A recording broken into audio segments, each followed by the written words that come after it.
خوردنی تیل پاکستان میں ایک وسیع کاروبار ہے جس کا بے تاج بادشاہ بشیر جان محمد کو کہا جاتا ہے، لیکن یہ کاروبار انہیں ورثے میں نہیں ملا تھا، مگر آج وہ مشہور بناسپتی برانڈ ڈالڈا اور تلوں کے مالک ہیں۔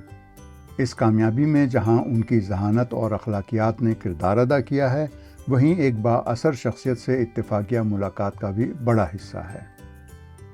صحافی عبداللہ نیازی کی تحریر پر مبنی BBC ریڈز کے ساتھ میں عمر آفریدی ہوں۔ آپ سن رہے ہیں BBC ریڈز۔ بشیر جان انڈین گجرات کے ایک چھوٹے سے قصبے بانٹواں میں پیدا ہوئے۔ قیام پاکستان کے بعد ان کا خاندان کراچی آ گیا۔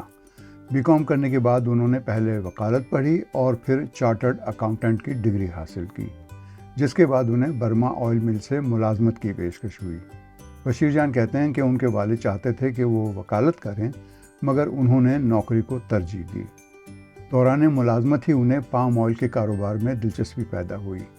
ان کے مطابق انڈونیشیا اور ملیشیا ایسی منڈیاں تھیں جہاں سے سستا پام آئل درآمد کر کے اس کو ریفائن کیا جا سکتا تھا۔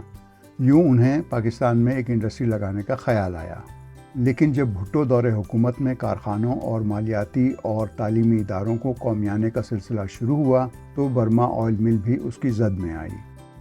سن 1974 میں بشیر جان نے ملیشیا جانے کا فیصلہ کیا، جہاں انہوں نے Malaysia federal land development authority سے ملاقات کی درخواست کی۔ 3 دن تک انہیں کوئی جواب نہیں ملا۔ وہ بتاتے ہیں کہ اس دوران ان کے ایک دوست نے کھانے کی دعوت پر ان کا تعارف ایک شخص سے کروایا۔ یہ تھے ڈاکٹر مہاتیر محمد، جو بعد میں ملیشیا کے وزیر اعظم بنے۔ اس وقت وہ ملیشیا کی ایک سرکاری ایجنسی کے صدر تھے۔ اس ملاقات کے دوران جب انہیں بشیر جان کی درخواست کا علم ہوا تو اسی وقت متعلقہ ادارے کے ایک عہدیدار کو فون کر کے کہا کہ پاکستان سے میرے دوست آئے ہیں، ان سے مل لیں۔ بشیر جان کے مطابق انہیں حیرت ہوئی کہ پہلی ملاقات میں ڈاکٹر مہاتیر محمد نے انہیں اپنا دوست کہہ دیا۔ وہ کہتے ہیں کہ چند ماہ بعد لندن میں پھر ایک اتفاقیہ ملاقات ہوئی۔ ڈاکٹر مہاتیر نے انہیں اسی ہوٹل میں منتقل ہونے کا مشورہ دیا جس میں وہ خود ٹھہرے ہوئے تھے، تاکہ اس طرح روزانہ ملاقات ہو سکے۔ بشیر جان کہتے ہیں کہ اگلے 4 دنوں میں دونوں میں گہری دوستی ہو گئی۔ 1976 میں ڈاکٹر مہاتیر ملائیشیا کے نائب وزیر اعظم بنے تو اپنے دوست بشیر جان کو دورے کی دعوت دی۔ بشیر جان کے بقول جب وہ ملائیشیا پہنچے تو ڈاکٹر مہاتیر نے انہیں ریفائننگ کا کام سونپا اور بینکوں کے تعاون کی یقین دہانی کروائی۔ اس زمانے میں پاکستان میں شرح سود 11% تھی، جبکہ ملیشیا میں 3%۔ لیکن بشیر جان بینک سے قرضہ نہیں لینا چاہتے تھے۔ انہوں نے ڈاکٹر مہاتیر کو مشورہ دیا کہ ریفائننگ کے بجائے سٹوریج سے آغاز کیا جائے، اور یوں بشیر جان نے 1980 میں کراچی میں 4.5 لاکھ کی سرمایہ کاری سے پام آئل کی 20,000 ٹن سٹوریج فیکٹری لگائی۔ آج ان کے پاس 3 لاکھ ٹن سے زیادہ پام آئل ذخیرہ کرنے کی گنجائش ہے۔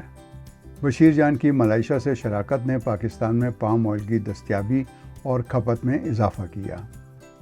پاکستان دنیا میں خوردنی تیل استعمال کرنے والا تیسرا بڑا ملک ہے۔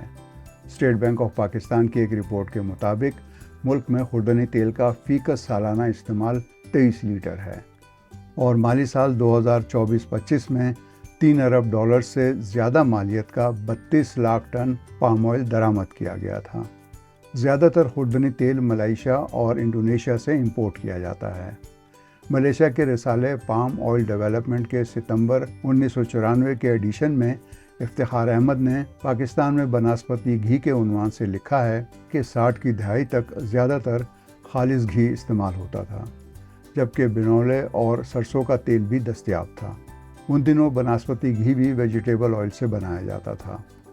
پام آئل ذخیرہ اور صاف کرنے کی سہولت کی کمی کے سبب اس کی درآمد کم تھی۔